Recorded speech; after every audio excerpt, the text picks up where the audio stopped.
let's say a word about dreams. We all have thoughts which we never knew we had. They are too uncomfortable, too incompatible with our adult self to be remembered. Yet they are often disturbing, rumbling under the surface like lava in a volcano. The dream is the royal road to these thoughts, the royal road to the unconscious. This is the story of how Sigmund Freud's ideas about the unconscious mind were used by those in power in post-war America to try and control the masses. Politicians and planners came to believe that Freud was right to suggest that hidden deep within all human beings were dangerous and irrational desires and fears. They were convinced that it was the unleashing of these instincts that had led to the barbarism of Nazi Germany. To stop it ever happening again, they set out to find ways to control this hidden enemy within the human mind.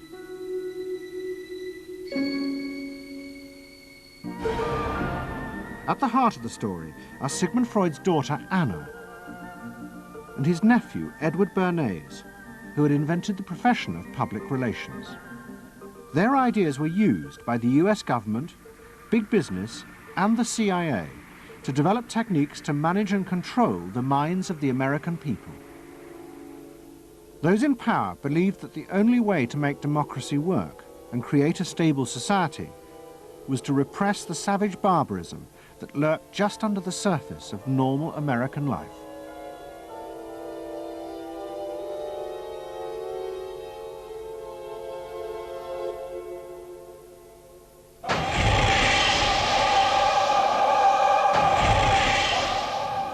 The story begins in the middle of the fierce fighting of the Second World War. As the fighting intensified, the American army was faced by an extraordinary number of mental breakdowns among its troops. 49% of all soldiers evacuated from combat were sent back because they suffered from mental problems. In desperation, the army turned to the new ideas of psychoanalysis. They made a film record of the experiment using hidden cameras. It says here on your record that you had headaches and that you had crying spells. Yes, sir. I believe in your profession is called nostalgia. In other words, homesickness. Yes, sir. Mm-hmm. It was induced when, shortly before the war, I received a picture of my sweetheart. Yeah. Mm-hmm.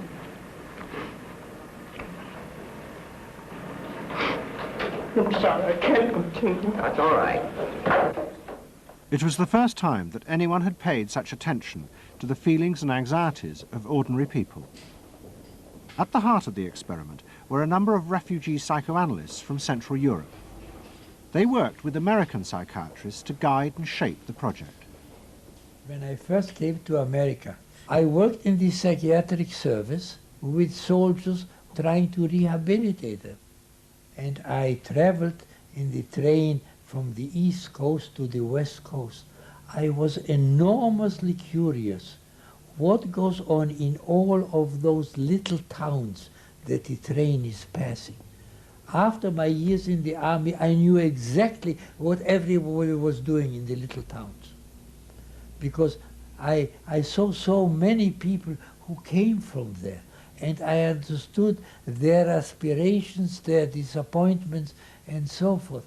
So it was as if somebody invited me to a privileged tour into the inner soul of America.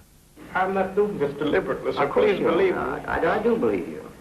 A display of emotion is sometimes very helpful. I hope so, sir. Sure, it gets it off your chest. Well, sir, to be perfectly honest with you, I'm very much in love with my sweetheart. She has been the one person that gave me a sense of importance, and that through her cooperation with me, we were able to surmount so many obstacles. Take it easy now, just talk to...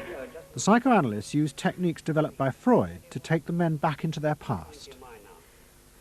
They became convinced that the breakdowns were not the direct result of fighting. The stress of combat had merely triggered old childhood memories. These were memories of the men's own violent feelings and desires, which they had repressed because they were too frightening. Think deeply. Let's go back. When was it To the psychoanalysts, it was overwhelming proof of Freud's theory that underneath human beings were driven by primitive, irrational forces. You want that?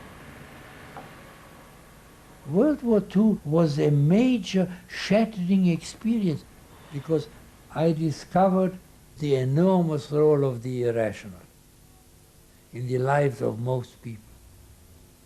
Now that I can say, that I learned, that the ratio between the irrational and the rational in America is very much in favor of the irrational. That there is much greater unhappiness, much more suffering, much more. A sadder country than one would imagine it from the advertisements that you get.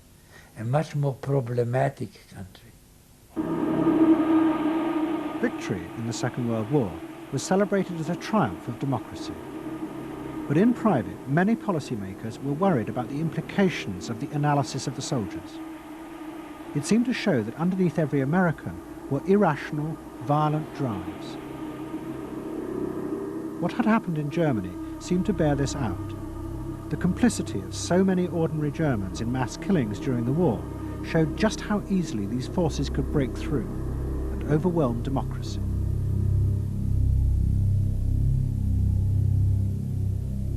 Planners and policymakers had been convinced by their experiences during World War II that human beings could act very irrationally because of this sort of teeming and raw and unpredictable emotionality, the kind of chaos that lived at the base of human personality could, in fact, infect the society, social institutions, to such a point that the society itself would become sick.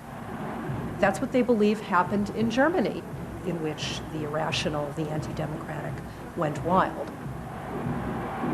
Well, it was a vision of human nature as incredibly destructive, and they were terrified that Americans would in fact behave that way, or were capable of behaving that way, and they wanted to avoid a rerun of that. So what is needed is a human being that can internalize democratic values so that they are not shaken with the storm. And psychoanalysis carried in it the promise that it can be done. It opened up new vistas as to how the inner structure of the human being can be changed so that he becomes a more vital, free supporter and maintainer of democracy. The psychoanalysts were convinced they not only understood these dangerous forces, but they knew how to control them too. They would use their techniques to create democratic individuals, because democracy left to itself failed to do this.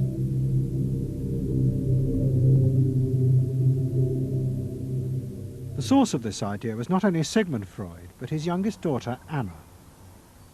She had fled with her father to London before the outbreak of war, and after he died, Anna Freud became the acknowledged leader of the world psychoanalytic movement. She saw her job as to fulfill her father's dream of making his ideas accepted throughout the world. At the center of the Freud movement stood Tante Anna, because she managed to work herself into that position. She was recognized as that, and not just because she was the daughter. She worked on that. She was rather forbidding. She was not, to me, a warm person, not an aunt you could kiss or put your arms around. Not at all. And her whole life rotated around the spreading of psychoanalysis. Freud himself had seen the role of psychoanalysis as allowing people to understand their unconscious drives.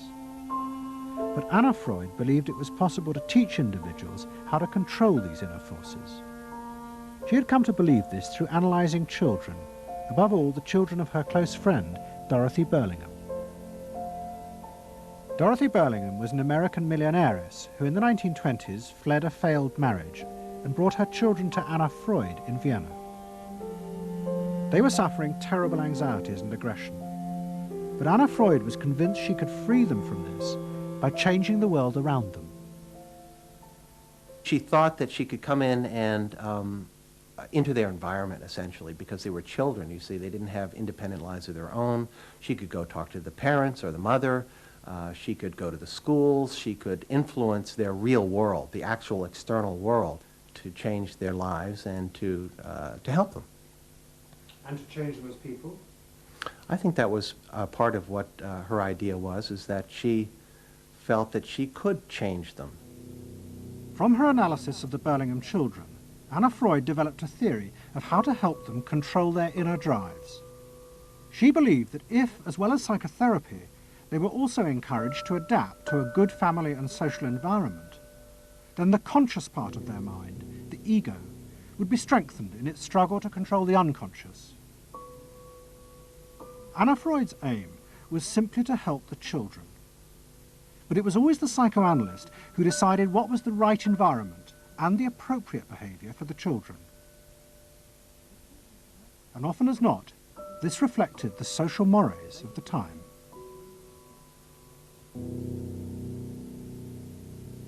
In my father's case, they were concerned that he would be a homosexual. And so a lot of their efforts went into preventing or trying to stop my father from becoming a homosexual. Whether or not he would have or did, or, it's unknown to me. Why did they want to stop him?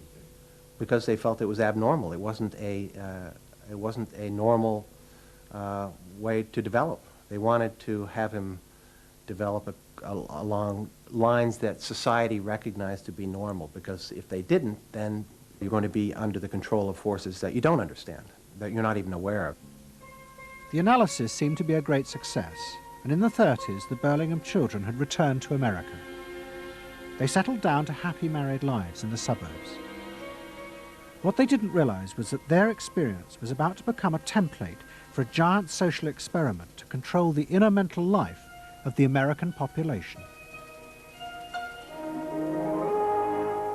In 1946, President Truman signed the National Mental Health Act. It had been born directly out of the wartime discoveries by psychoanalysts that millions of Americans who had been drafted suffered hidden anxieties and fears. The aim of the act was to deal with this invisible threat to society.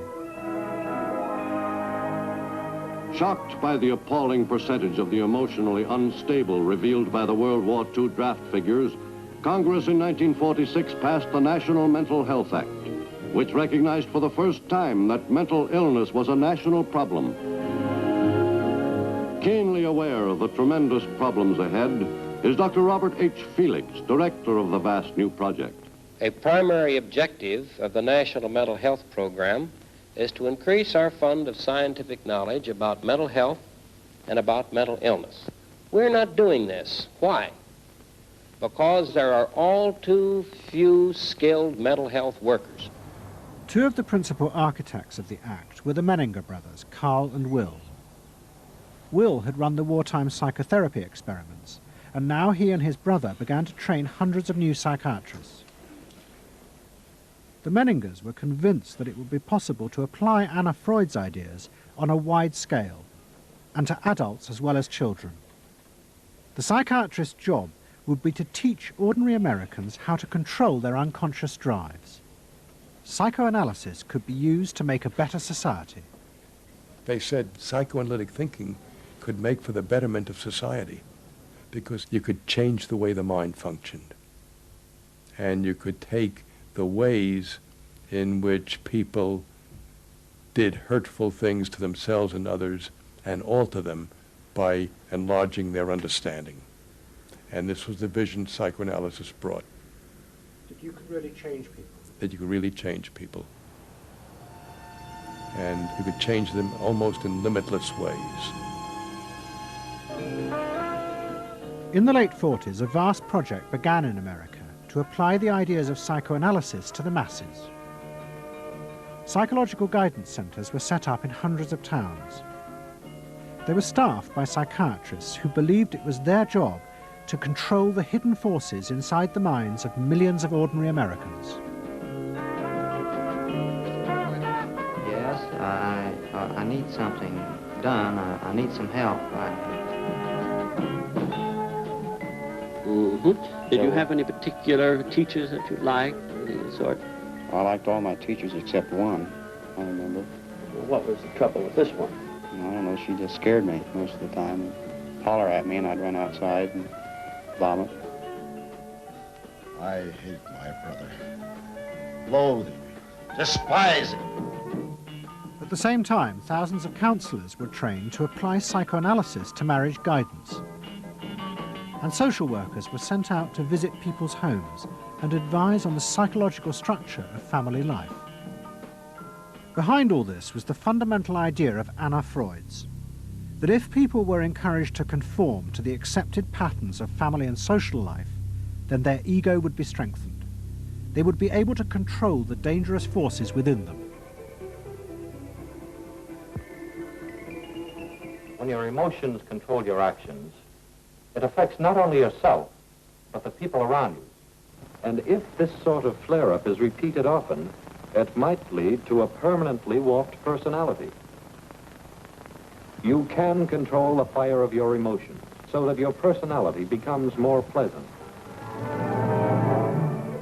So we expect that someone who's been through that experience to be much more insightful, much more understanding, and a much better regulated person. And what happens to the And regulation includes being able to let go, as it were, to enjoy a football game or a soccer game.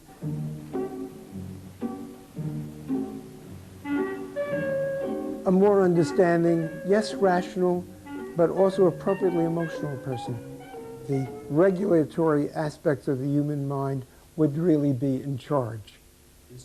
Instead of being overwhelmed by our passions and by our darker impulses. That one would be master or mistress of one's own passions. They just felt that the road to happiness was in adapting to the external world in which they lived. That people could be uncrippled from their own neurotic conflicts and impulses, that they would not engage in self-destructive behavior, that they would in fact adapt to the reality about them. They never questioned the reality. They never questioned that it might itself be a source of evil or something to which you could not adapt without compromise or without suffering or without exploiting yourself in some way. So there was this fit with the politics of the day. And a balance of emotions is important to a well-rounded personality. But it was only the beginning of the rise to power of psychoanalysis in America. Psychoanalysts were about to move into big business and use their techniques not just to create model citizens, but model consumers. Last week's episode showed how Freud's American nephew, Edward Bernays, had been the first to convince American corporations that they could sell products by connecting them with people's unconscious feelings. But now, a group of psychoanalysts were going to take what Bernays had begun and invent a whole range of techniques to get inside and manage the unconscious mind of the consumer. They were led by Ernest Dichter. Dichter had practiced next door to Freud in Vienna, but he had come to America and set up the Institute for Motivational Research in an old mansion north of New York. This is the Institute for Motivational Research, a place devoted to the intriguing business of finding out why people behave as they do, why they buy as they do, why they respond to advertising as they do. And this is Dr. Ernest Dichter. We don't go out and ask directly, why do you buy, why don't you? What we try to do instead is to understand the total personality, the self-image of the customer. We use all the resources of modern social sciences. It opens up some stimulating psychological techniques for selling any new product. Like the other psychoanalysts, Dichter believed that American citizens were fundamentally irrational beings. They could not be trusted. Their real reasons for buying products were rooted in unconscious desires and feelings. And Dichter wanted to find ways to uncover what he called the secret self of the American consumer. He was trying to get out of people's mind the unconscious motivations that they had for purchasing. These could be sexual, they could be psychological, they could be sociological, they could be a demand for status, a demand for recognition. There were things that people couldn't verbalize or wouldn't verbalize because they were too secret to them. They were too much a part of their nature, and they would be embarrassed. They would be embarrassed if they came out and said things like this. He would interview people, but not ask them direct questions, but let them talk freely like you do in psychoanalysis. And that was his background.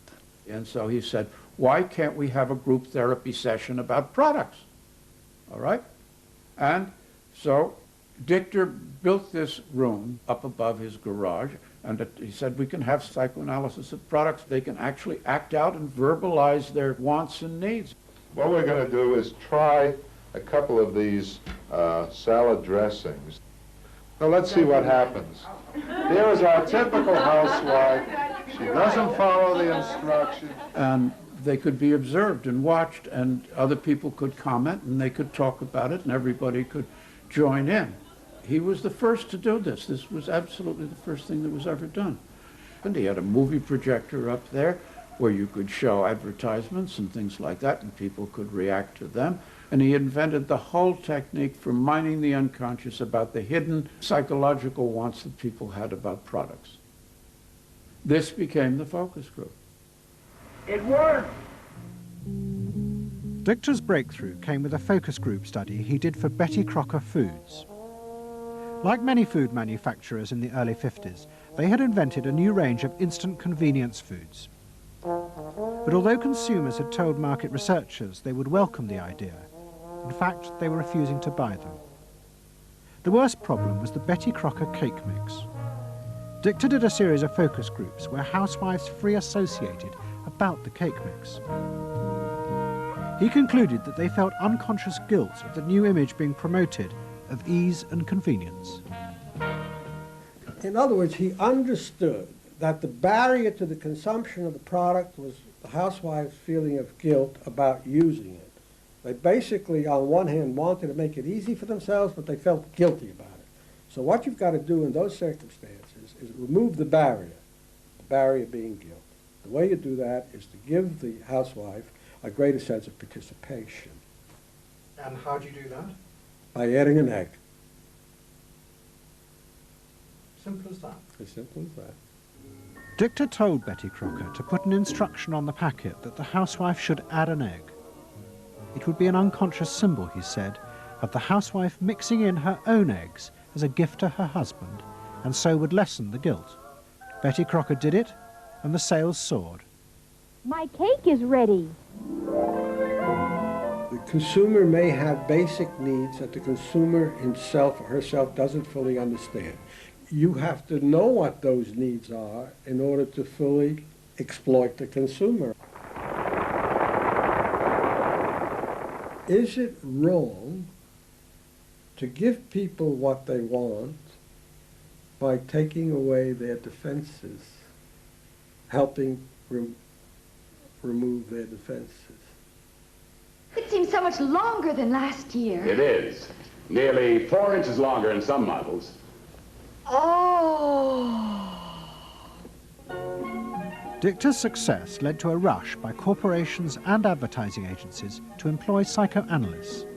They became known as the Depth Boys, and they promised to show companies how to make millions by connecting their products with people's hidden desires. Dichter himself became a millionaire, famous for inventing slogans like "a tiger in your tank." Even the marketing of the Barbie doll came from a children's focus group. And so it goes. But Dichter was convinced that this was far more than just selling. Like Anna Freud, he believed that the environment could be used to strengthen the human personality. And products had the power both to sate inner desires and give people a feeling of common identity with those around them. It was a strategy for creating a stable society. Dichter called it the strategy of desire. To understand a stable citizen, you have to know that modern man quite often tries to work off his frustrations by spending on self-gratification. Modern man is eternally ready to fill out his self-image by purchasing products which complement it. If you identify yourself with a product, it can have a therapeutic value. It improves your self-image, and you become a more secure person, and you have suddenly this confidence of going out in the world and doing what you want successfully. Bernays believed that that would then improve the whole of our society and become the best society on this planet.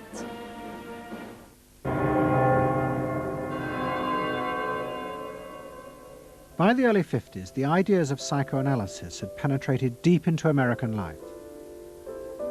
The psychoanalysts themselves became rich and powerful. Many had consulting rooms overlooking Central Park in New York. Politicians and famous writers like Arthur Miller and Tennessee Williams became their patients. They were seeking not just help, but to understand the hidden roots of human behavior. We were sought after. Washington was interested in what we think. You know, the important writers, important politicians were undergoing psychoanalysis. It was, we had waiting lists because there were so many patients that wanted to be analyzed. So it gave us a little bit of a swellhead. And as the psychoanalysts' ideas took hold in America, a new elite began to emerge in politics, social planning, and in business. What linked this elite was the assumption that the masses were fundamentally irrational. To make a free market democracy like America work, one had to use psychological techniques to control mass irrationality. They actually believed that this elite was necessary because individual citizens were not capable, if left alone, of being democratic citizens. The elite was necessary in order to create the conditions that would produce individuals capable of behaving as a good consumer and also behaving as a democratic citizen. They didn't see their activities as anti-democratic, as undermining the capacity of individual citizens for democracy. Quite the opposite. They understood that they were creating the conditions for democracy's survival and future.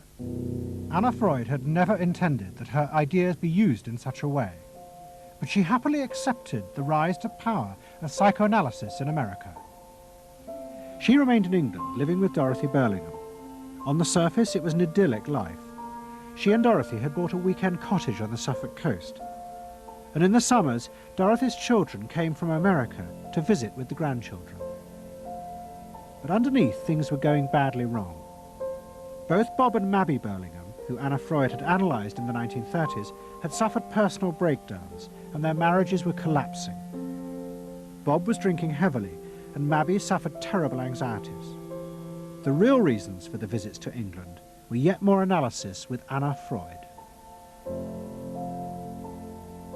Well, the problem was that it didn't look very good, did it? Because here you have somebody who's having nervous breakdowns and is having alcoholic binges. And this is not exactly, doesn't really sit well. Well, you know, from a humane standpoint, obviously this is not desirable. You know, you want to help these people. But it also had the wider ramifications of everybody in analysis, in analytic circles, knew that Bob and Mabby were guinea pigs. They were the living proof that this was a wonderful process. It was very much swept under the rug. It really didn't get out. I mean, these people had such, their power and influence was such that, you know, you were very careful. Anna Freud was a very powerful person, and you were the grandchildren, and she knew a great deal more than you did about what went on in your parents' lives and so forth. It was not something you were going to tangle with, and you were a product of the whole situation. But at the same time, we all knew that something was really out of whack. As she grew older, she became more and more important, didn't she? Politically and scientifically, but she didn't know when to stop. She was a bit too righteous. What she did was always the thing, and she would never, to my knowledge, acknowledge that she could make a mistake or be wrong. That is my feeling. But the power and influence of the Freud family in America was about to grow even more. Politicians were about to turn to Anna Freud's cousin, Edward Bernays, for help in a time of crisis. He was going to manipulate the inner feelings and fears of the masses to help America's politicians fight the Cold War. I don't mean to say, and no one can say to you, that there are no dangers. Of course there are risks if we are not vigilant, but we do not have to be hysterical. In 1953, the Soviet Union exploded its first hydrogen bomb, and the fear of nuclear war and communism gripped the United States. Those in power became concerned about how to reassure the population. Committees were set up and public information films made, appealing for calm in the face of new threats, like nuclear fallout.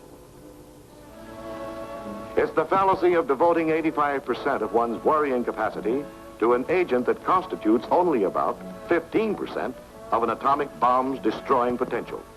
At this point, Edward Bernays was living in New York. In the 1920s, he had invented the profession of public relations and was now one of the most powerful PR men in America.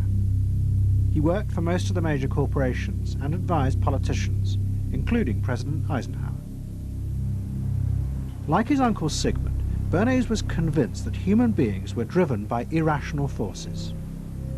The only way to deal with the public was to connect with their unconscious desires and fears. Bernays argued that instead of trying to reduce people's fear of communism, one should actually encourage and manipulate the fear, but in such a way as it became a weapon in the Cold War. Rational argument was fruitless.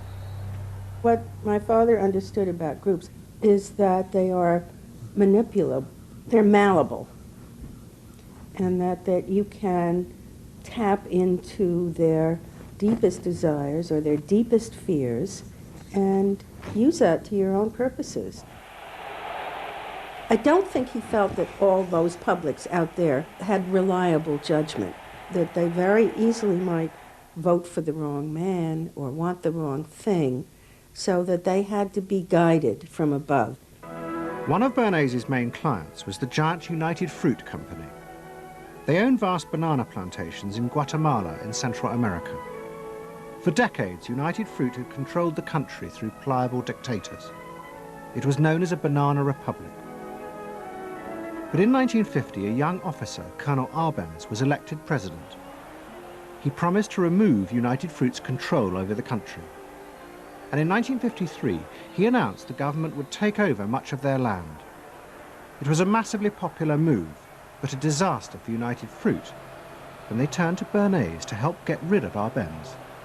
United Fruit brings in Bernays, and he basically understood that what United Fruit Company had to do was change this from being a popularly elected government that was doing some things that were good for the people there into this being very close to the American shore, a threat to American democracy, that it being at a time in the Cold War when Americans responded to issues of the Red Scare and what communism might do, he was trying to transform this, and brilliantly did transform it into an issue of a communist threat very close to our shores, taking United Fruit again as a commercial client out of the picture and making it look like a question of American democracy, American values being threatened. In reality, Arbenz was a democratic socialist with no links to Moscow. But Bernays set out to turn him into a communist threat to America. He organized a trip to Guatemala for influential American journalists. Few of them knew anything about the country or its politics. Bernays arranged for them to be entertained and to meet selected Guatemalan politicians who told them that Arbenz was a communist controlled by Moscow. During the trip, there was also a violent anti-American demonstration in the capital. Many of those who worked for United Fruit were convinced it had been organized by Bernays himself.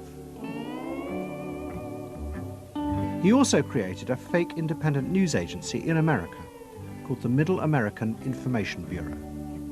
It bombarded the American media with press releases saying that Moscow was planning to use Guatemala as a beachhead to attack America. All of this had the desired effect. In Guatemala, the Jacob Arbenz regime became increasingly communistic after its inauguration in 1951. Communists in the Congress and high governmental positions controlled major committees, labor and farm groups, and propaganda facilities. They agitated and led in demonstrations against neighboring countries and the United States. What was profoundly new in terms of what Bernays did is he took this menace to our backyard in Guatemala. For the first time, we saw Reds a couple hundred miles from New Orleans who Eddie Bernays had us believing were a true threat to us, that it was going to be a Soviet outpost in our backyard. But what Bernays was doing was not just trying to blacken the Arbenz regime. He was part of a secret plot. President Eisenhower had agreed that America should topple the Arbenz government, but secretly. The CIA were instructed to organize a coup. Working with the United Fruit Company, the CIA trained and armed a rebel army and found a new leader for the country called Colonel Armas. The CIA agent in charge was Howard Hunt, later one of the Watergate burglars. What we wanted to do was have a terror campaign to terrify Arbenz particularly, terrify his troops, much as the German Stuka bombers terrified the population of Holland, Belgium, and Poland at the onset of World War II, and just rendered everybody paralyzed. As planes flown by CIA pilots dropped bombs on Guatemala City, Edward Bernays carried on his propaganda campaign in the American press. He was preparing the American population to see this as the liberation of Guatemala by freedom fighters for democracy. He totally understood that the coup would happen when the public and the press, when conditions in the public and the press allowed for a coup to happen, and he created those conditions. He was totally savvy in terms of just what he was helping create there in terms of this overthrow. But ultimately he was reshaping reality, reshaping public opinion in a way that's undemocratic and manipulative. On June the 27th, 1954, Colonel Arbenz fled the country, and Armas arrived as the new leader. Within months, Vice President Nixon visited Guatemala. In an event staged by United Fruit's PR department, he was shown piles of Marxist literature that had been found, it was said, in the presidential palace. This is the first time in the history of the world that the communist government has been overthrown by the people. And for that we congratulate you and the people of Guatemala for the support they have given. And we are sure that under your leadership, supported by the people whom I have met by the hundreds on my visit to Guatemala, that Guatemala is going to enter a new era in which there will be prosperity for the people together with liberty for the people. Thank you very much for allowing us to see this exhibit of communism in Guatemala. You're welcome. And for dinner, see what Mother has for dessert. Banana gingerbread shortcake. Just another of the many tempting ways in which this nutritious fruit can be prepared. So now that you've seen where bananas come from before they reach your table, our journey to Banana Land is ended. We hope you enjoyed the trip. We know you like bananas. Bernays had manipulated the American people, but he had done so because he, like many others at the time, believed that the interests of business and the interests of America were indivisible, especially when faced with the threat of communism. But Bernays was convinced that to explain this rationally to the American people was impossible, because they were not rational. Instead, one had to touch on their inner fears and manipulate them in the interests of a higher truth. He called it the engineering of consent. He was doing it for the American way of life, and to which he was devoted, sincerely devoted. And yet he felt the people were really pretty stupid. And that's the paradox. If you don't leave it up to the people themselves, but force them to choose what you want them to choose, however subtly, then it's not democracy anymore. It's something else. It's being told what to do. It's that old authoritarian thing. But the idea that it was necessary to manipulate the inner feelings of the American population in the interests of fighting the Cold War now began to take root in Washington. Above all, in the CIA, who were going to take it much further. They were concerned that the Soviets were experimenting with psychological methods to actually alter the memories and feelings of people, the aim being to produce more controllable citizens. It was known as brainwashing. Psychologists in the CIA were convinced that this really might be possible, and that they should try to do it themselves. The image of the human being that was being built up at that particular time was that there was a great deal of vulnerability in every human being, and that vulnerability could be manipulated to program somebody to be something that I wanted them to be, and they didn't want to be. That you could manipulate people in such a way that they could be automatons, if you will, for whatever your own purposes were. This was the image that people thought was possible. In the late 50s, the CIA poured millions of dollars into the psychology departments of universities across America. They were secretly funding experiments on how to alter and control the inner drives of human beings. The most notorious of these experiments was run by the head of the American Psychiatric Association, Dr. Ewan Cameron. Like many psychiatrists at that time, Cameron was convinced that inside human beings were dangerous forces which threatened society. But he believed that it was possible not just to control these forces, but actually remove them.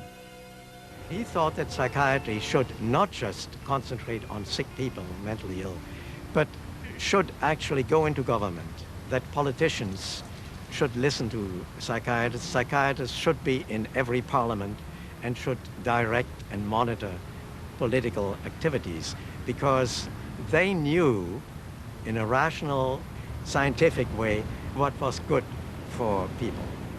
Cameron had set up a clinic in a hospital in Montreal called the Allen Memorial. It is now long since closed down. Cameron took patients who suffered a wide range of mental problems. His theory was that these resulted from forgotten or repressed memories. But he was impatient with the idea of using psychotherapy to uncover them. Instead, he would simply wipe them. Cameron used drugs, including LSD, and the technique of ECT, electroconvulsive therapy. It was conventionally used at that time to relieve depression. But Cameron was going to use it in a new way, to produce new people. He was really using it to try and change the fundamental function of the individual, to alter their past memories, their past ways of behaving. And as I think he said at one point, it is to just sort of erase everything from their past so that you then had a slate in which you could record new ways of behavior. And so he used massive doses of shock, people receiving several shocks a day, and over a course of time, hundreds of ECT treatments, so that they were just reduced to a sort of a very primitive vegetable state. I don't remember what happened to me. I was introduced to Dr. Cameron, and I don't remember Dr. Cameron at all. I don't remember any of that. They shipped me up to what they called the sleep room, and they gave me all of these electroconvulsive shock treatments and megadoses of drugs and LSD and all of that, and I have no memory of any of that. Nothing of that time of the Allen Memorial or any of my life previous to that, all gone, wiped.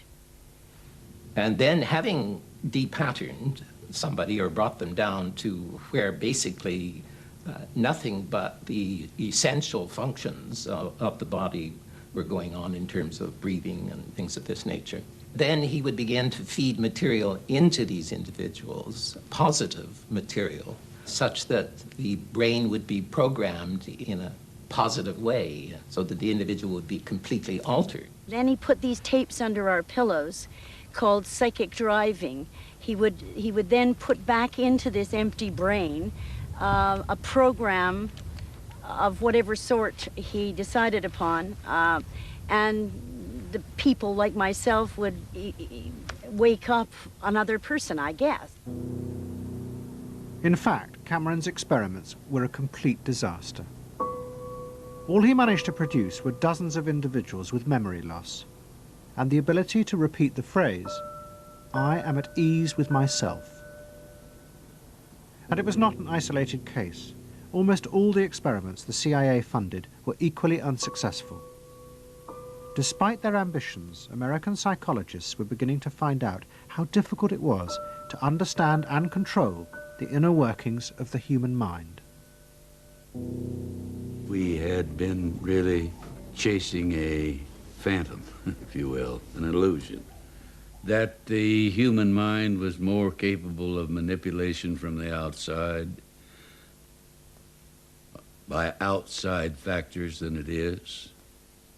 We found out that the human being is an extremely complex thing. There were no simple solutions. But you've just got to bear in mind that these were very strange times. The psychoanalysts had come to power in America because of their theory that they knew how to control the dangerous forces inside human beings. But now the psychoanalysts were about to face a high-profile failure that would lead people to begin questioning the very basis of their ideas. It began in Hollywood. The film industry had become fascinated by psychoanalysis, and Anna Freud was a powerful influence on dozens of analysts in Los Angeles. They treated film stars, directors, and studio bosses. Anna Freud's closest friend was the most sought after of all, Ralph Greenson. And in 1960, the most famous star in the world turned to Greenson for help. Marilyn Monroe was suffering from despair and had become addicted to alcohol and drugs. Well, when I walked in to dinner, here was Marilyn Monroe. And I'd made a picture with her called All About Eve. This is dinner at Ralph Greenson's? Yes.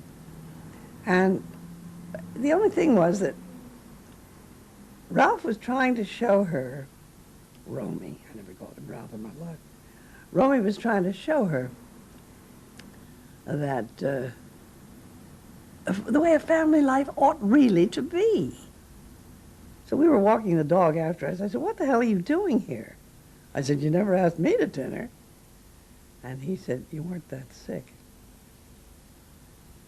And I said, "Oh, no." He said, "The point is just this child has no frame of reference. In other words, she doesn't know what the goal is." What Greenson did was follow Anna Freud's theory. If Marilyn Monroe could be taught to conform to what society considered a normal pattern of life, that would help her ego control her inner destructive urges. But Greenson pushed it to an extreme. He persuaded Monroe to move into a house nearby that was decorated like his own. He then took her into his own family life, and he, his wife, and his daughter played at being Monroe's own family. Greenson himself would become the model of conformity. And so this someone whom she regarded as important and whom she idealized, if he turned out to be a very gratifying father figure, her ego would benefit from that. That was the theory. His wife and children, everyone was involved, yeah. They were strengthening the person. They were strengthening the mind. They were strengthening the agent that controls inner life against adversity, against insufficiency, against too much frustration. So that Marilyn Monroe would no longer be a helpless person looking for love. She'd have enough love. But despite all his efforts, Greenson was unable to help Marilyn Monroe. On August the 5th, 1962, she committed suicide in her house. The suicide shocked many in the analytic community, including Anna Freud. And high-profile figures in American life, who had previously been enthusiasts for psychoanalysis, now began to question why psychoanalysis had become so powerful in America. Was it really because it benefited individuals? Or had it in fact become a form of constraint in the interests of social order? The critics included Monroe's ex-husband, Arthur Miller. My argument with so much psychoanalysis is the preconception that suffering is a mistake, or a sign of weakness, or a sign even of illness, when in fact, possibly the greatest truths we know have come out of people's suffering. That the problem is not to undo suffering or to wipe it off the face of the earth, but to make it inform our lives, instead of trying to cure ourselves of it constantly and avoid it, and avoid anything but that lobotomized sense of what they call happiness. There's too much of an attempt, it seems to me, to think in terms of controlling man rather than freeing him, of defining him rather than letting him go. Mm-hmm. And it's part of the whole ideology of this age, which is power mad. Hey, have you heard about the crazy new way to send a message today? It's flashed on a screen, too quick to see, but still you get it subliminally. At the same time, an onslaught was launched on the way psychoanalysis was being used by business to control people. The first blow came with the bestseller, The Hidden Persuaders, written by Vance Packard. It accused psychoanalysts of reducing the American people to emotional puppets, whose only function was to keep the mass production lines running. They did this by manipulating people's unconscious desires to create longings for ever new brands and models. They had turned the population into unwitting participants in the system of planned obsolescence. The second blow came from an influential philosopher and social critic, Herbert Marcuse. He had been trained in psychoanalysis. This is a childish application of psychoanalysis, which does not take at all into consideration the very real political systematic waste of resources, of technology, and of the productive process. For example, planned obsolescence. For example, the production of innumerable brands and gadgets who are, in the last analysis, all the same. The production of innumerable different marks of automobiles. And this prosperity at the same time, consciously or unconsciously, leads to a kind of schizophrenic existence. I believe that in this society an incredible quantum of aggressiveness and destructiveness is accumulated precisely because of the empty prosperity, which then simply erupts.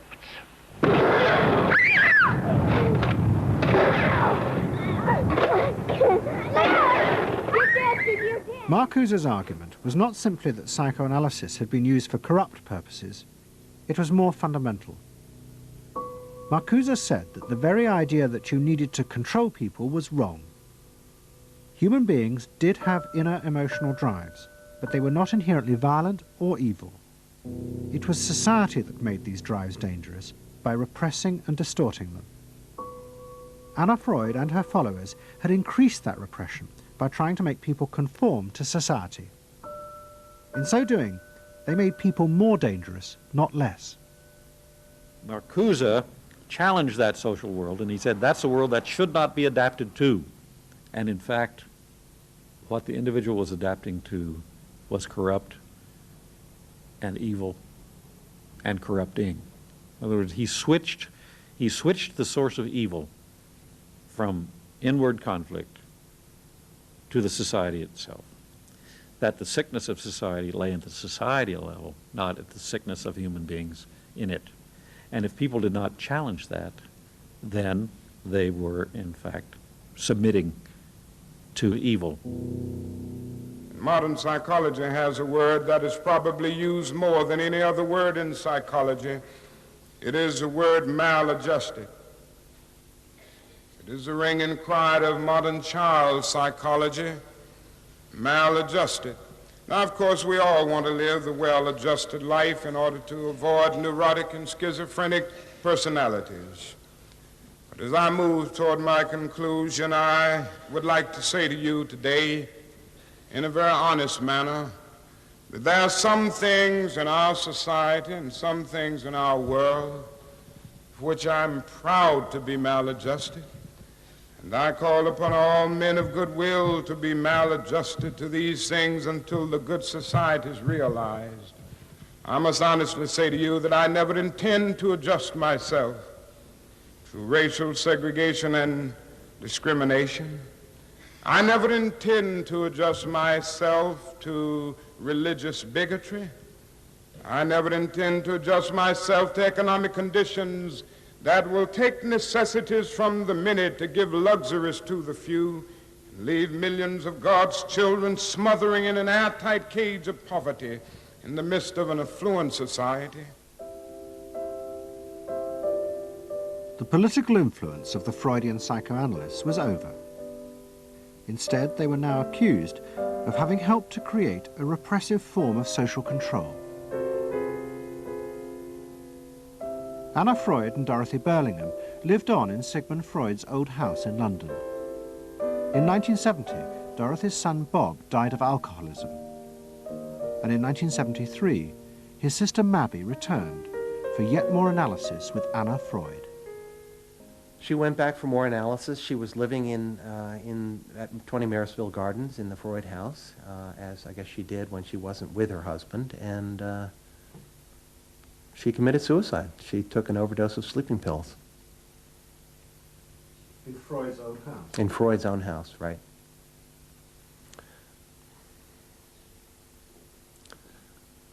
So, I mean, the obvious, there are a lot of implications that one can draw from that, and I just think she happened to reach the end of the rope there. Although it would seem to be a very pointed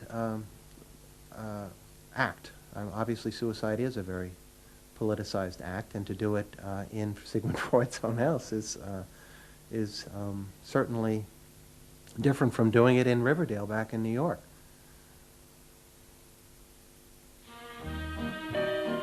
Next week's episode will tell the story of the rise to power of the enemies of the Freud family.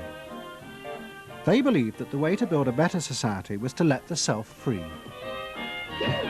But what they didn't realize was that this idea of liberation would provide business and politics with yet another way to control the self, by feeding its infinite desires.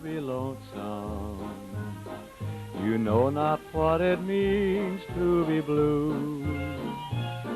Someday you'll realize and pay for all those lies, then you'll know what it means to be